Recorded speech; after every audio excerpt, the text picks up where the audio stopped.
10 years ago this week, when Skype was still the dominant means of video conferencing, Pope Benedict XVI became the first pontiff in 700 years to resign the papacy. Traditionally, this is a serve-till-you-die kind of job. It has been a serve-till-you-die job. Ill health was cited, but Benedict would go on to live for quite a while. In fact, he just passed away less than 6 weeks ago at the age of 95. That same week, the Postal Service announced it would scale back to 5-day-a-week deliveries as a way to cut costs. Congress said, find another way, and barred them from doing so, which is why you still get mail on Saturdays, just like you did this week in 2013. 20 years ago this week, when the current governor of New York was serving as a member of the Hamburg Town Board, a great windstorm struck Buffalo, making it hard to walk, hard to drive. Just look at what happened to his semi-truck as he tried to drive over Buffalo's Ohio Street Bridge. And then came this. One of the most unusual events in the 30-year history of the ice boom. The boom went bust when fierce winds drove the ice it was designed to hold back right through it.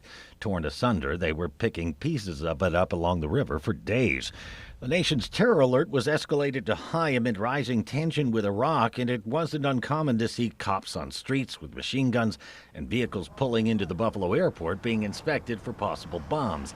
And although smallpox had been eradicated in 1977, fears Iraq held stocks of that virus and could unleash it in a bioterrorism attack prompted the U.S. to roll out a program for hospital workers to get shots. But here, healthcare workers don't plan to roll up their sleeves. It's purely a medical risk-benefit issue, and we then came down on the side of saying, given the current state of the knowledge, we're not going to vaccinate at this time. And none of them were forced to get it, and none of them were fired if they didn't this week in 2003. 30 years ago this week. I'm very proud that the first bill I am to sign as president truly puts people first. This week's News to You pop quiz: what was the first major bill the Clinton administration got passed and which the president eagerly signed this week in 1993? Remember, this was back when Michael Jackson was at the height of his popularity and when the city conducted its first ever gun amnesty program. But there was a problem. We ran out of money.